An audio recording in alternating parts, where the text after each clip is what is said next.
Hello and welcome. My name is Peace Mitchell and I'm co-founder of Women Changing the World Press. Before we begin, I would like to pay my respects to the traditional owners of the land that I live and work on, the people of Mamu country in North Queensland. And I'd also like to pay my respects and acknowledge traditional owners and elders past and present right across Australia and the Torres Strait. Well, I'm excited to be here celebrating the launch of Dreams and Determination. And to help me celebrate, I have one of my fabulous co-authors joining me, Saara Jamieson. Please join me on stage, Saara. Good morning. It's fabulous to be here.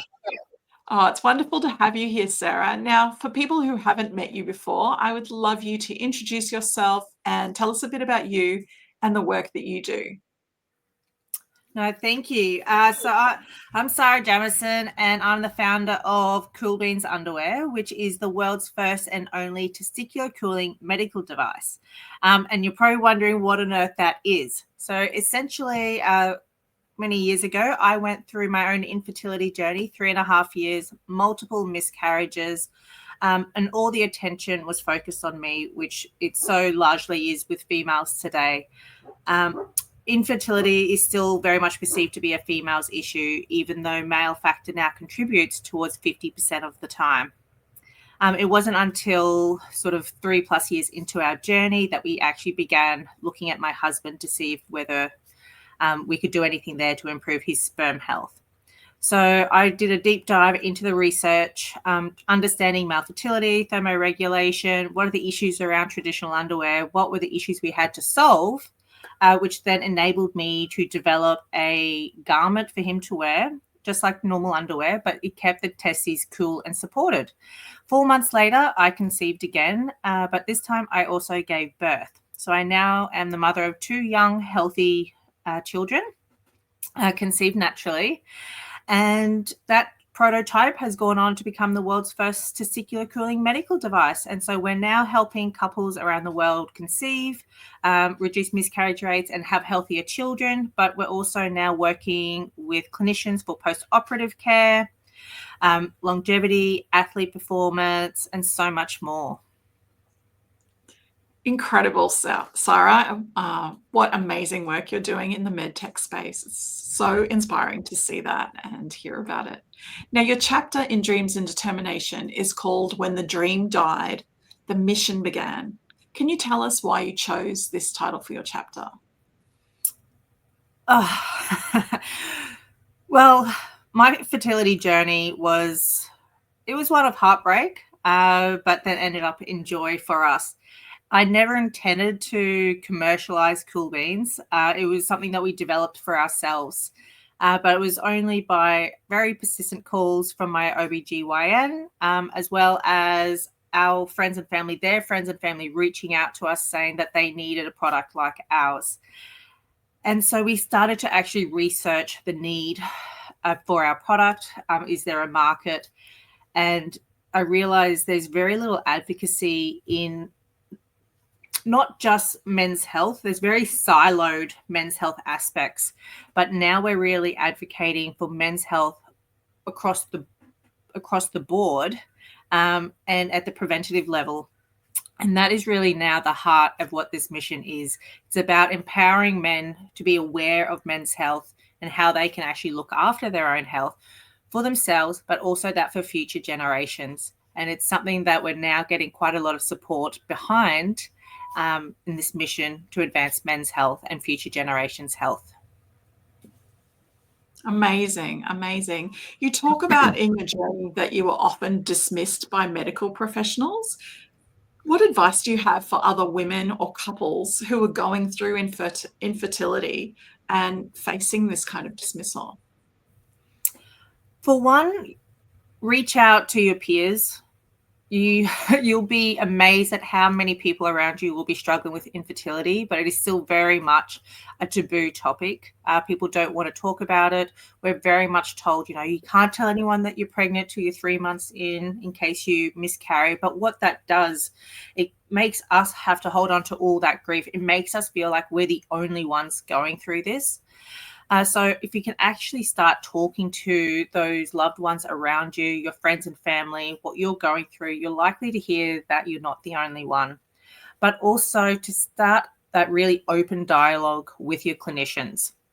Do the research, understand what's happening in the space, and the more understanding you have, the easier it'll be to actually then take that knowledge and talk to your clinicians about what you're going through, what are the other avenues you could look at.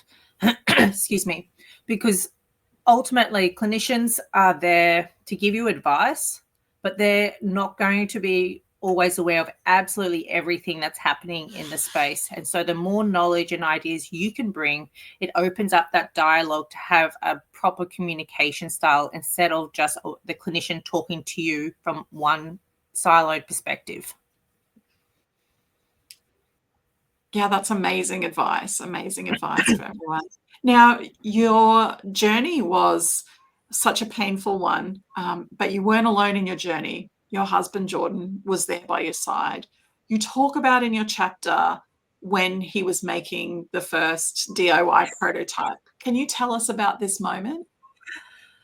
No, fantastic. It's will always be one of the most cherished memories I think I'll ever hold. So throughout our journey, all the focus was on me.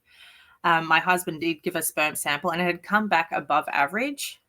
But the thing is, being above average today is actually pretty much classed as infertile 2 decades ago. And so we had spoken about his health, his fertility, how we could naturally enhance his sperm health, but we never actually did anything about it. We were both working full time, trying to exercise, look after ourselves holistically. But it wasn't until after my second late first trimester miscarriage that I actually came home from work and found Jordan sitting on the couch with some old pair of undies and mosquito netting, trying to create something along the lines of what we had spoken about. And that is the moment that I realized what Jordan was going through, all the heartache of our infertility journey, the fact that he felt so isolated, alone, that he had been dismissed by medical professionals because his sperm was above average. He was just devastated. His wife was going on this horrendous hormonal roller coaster ride, and there was nothing he could do. He was on the sidelines, just being a spectator. He wasn't able to participate in our journey at all.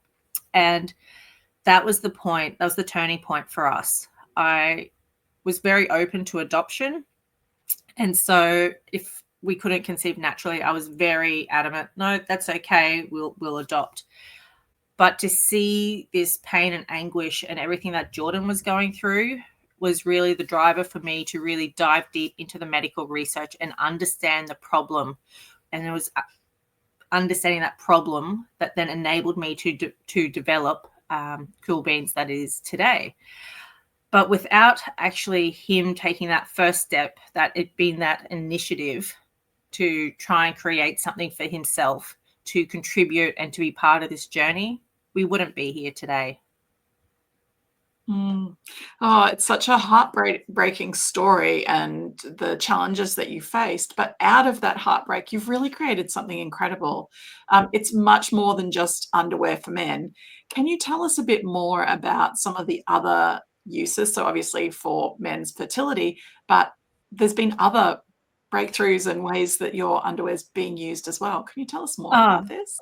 most definitely. And this is absolutely mind-boggling. So we obviously developed Cool Beans for sperm health, but sperm health is directly linked to testosterone. And so, excuse me, over the last 20 years, the average testosterone levels have decreased by about 25%.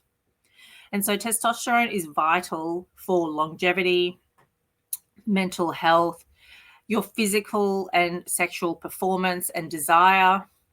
So we're now working with elite athletes to enhance their physical and mental performance, but also preserve their health and fertility beyond their sporting careers. We're working with men to help reduce the effects of mental health issues, men who are wanting to improve their longevity and their cognitive function and physical ability as they age. But also because the anatomy is designed for the male anatomy, we're now being prescribed by clinicians for post-operative care. So anything urological or in the groin area, including prostate and testicular cancer, if you're going through chemo, radiation, having that, using the vascular system, the scrotum to reduce internal body heat is making men who's struggling with those hot flushes a lot more comfortable. We've had men who have suffered with testicular pain their entire lives who are now pain-free. Men who have had debilitating skin conditions or just chafing, heat rash, fully alleviated now. We've had men in their 60s who haven't been able to be sexually active, who are now sexually active again. There has been so many other aspects of men's health that we never thought we would be working in that we are now. And it's just so tremendous to be getting such positive feedback from so many men around the world on how they're just feeling more energized, optimized, comfortable, pain-free. It's just amazing. Wow, that is incredible. Congratulations on everything you've achieved and all of the breakthroughs that are happening. It's absolutely inspiring. And thank you so much for sharing your story in Dreams and Determination with us. No, thank you for having me in the book. It was absolutely tremendous to be part of it. It was such an amazing experience, and to just be able to share my journey, my story with everyone. It was my pleasure. Oh, well, thank you so much. And thank you everyone for tuning in today. You can grab your copy of Dreams and Determination at wcwpress.com. Well, that's all for now. So thank you for tuning in, and we'll see you again soon. And thank you so much, Saara. Bye.